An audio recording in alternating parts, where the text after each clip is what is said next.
हैं। दरअसल अब घरेलू और ग्लोबल कंपनियां जो हैं वो जल्द गिफ्ट सिटी में डायरेक्ट लिस्टिंग के लिए जा सकती हैं।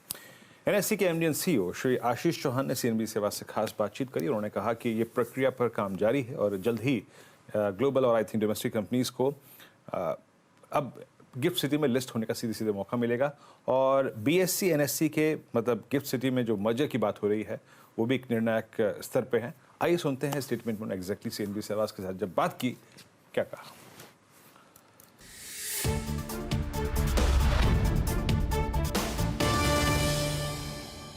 एनएससी के MD and CEO Ashish Chauhan साहब इस वक्त हमारे साथ हैं। आइए हम उनसे एक्सक्लूसिव बातचीत करते हैं। सर बताइए, खासकर गिफ्ट सिटी में वाइब्रेंट गुजरात समिट जैसे इवेंट से कितना फायदा होगा और खुद प्रधानमंत्री ने इसको शोकेस किया है गिफ्ट को।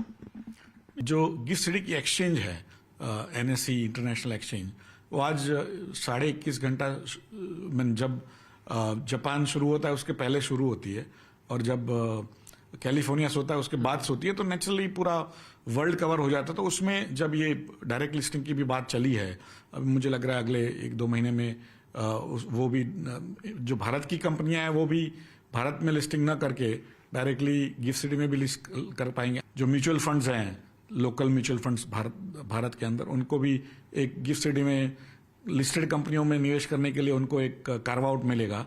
तो मुझे लग रहा है ये सभी जो चीजें हो रही है उससे गिफ्ट सिटी में भारतीय कंपनियां भी अपने आप नया कैपिटल रेज कर पाएगी, जो लिस्टेड है या नहीं है दोनों। यहाँ पर एक प्रोसेस शुरू हुआ था बीएससी एनएससी मर्जर का, वो अभी तक कहाँ पहुंचा है और कब तक ये होगा? क्योंकि अगर ये मर्जर हो जाता है तो वाकई गेम चेंजर होगा और कंपनियों को भी आसान रहेगा और हमारे लिए भी आसानी होगी। तो ये मर्जर प्रोसेस कहाँ तक पहुंचा है, कब तक होगा? एक तरह से आपने देखा होगा पिछले 1 साल में सबसे महत्व की बात ये हुई गिफ्ट सिटी के लिए भी कि जो सिंगापुर में निफ्टी था वो आज गिफ्ट निफ्टी बना है। तो करीब जब हमने शुरू किया तो उस समय करीब $2-3 बिलियन का ट्रेडिंग हुआ था। आज पीक ट्रेडिंग वॉल्यूम महीने में जो पीक ट्रेडिंग आता है करीब $16-17 बिलियन का पर डे का वॉल्यूम आ जाता है। 1,40,000 करोड़ का एक दिन में ट्रेडिंग वॉल्यूम आता है। तो वो जो सक्सेस हुई 2 कंट्री के बीच में वो अभूतपूर्व थी, किसी ने सोचा भी नहीं था।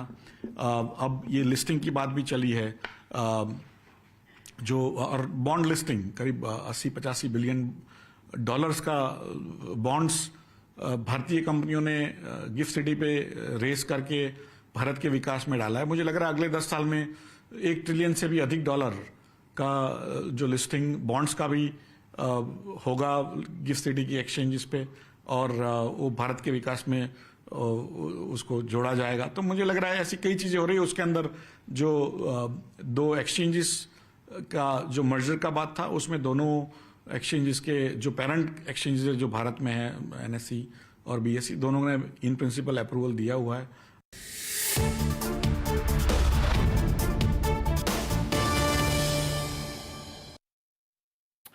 चलिए, तो अभी आप सुन रहे थे श्री आशीष चौहान जी को। अब एक काम करते हैं, इंडेक्स को देखते हैं एक बार और फिर चलते हैं ब्रेक के लिए।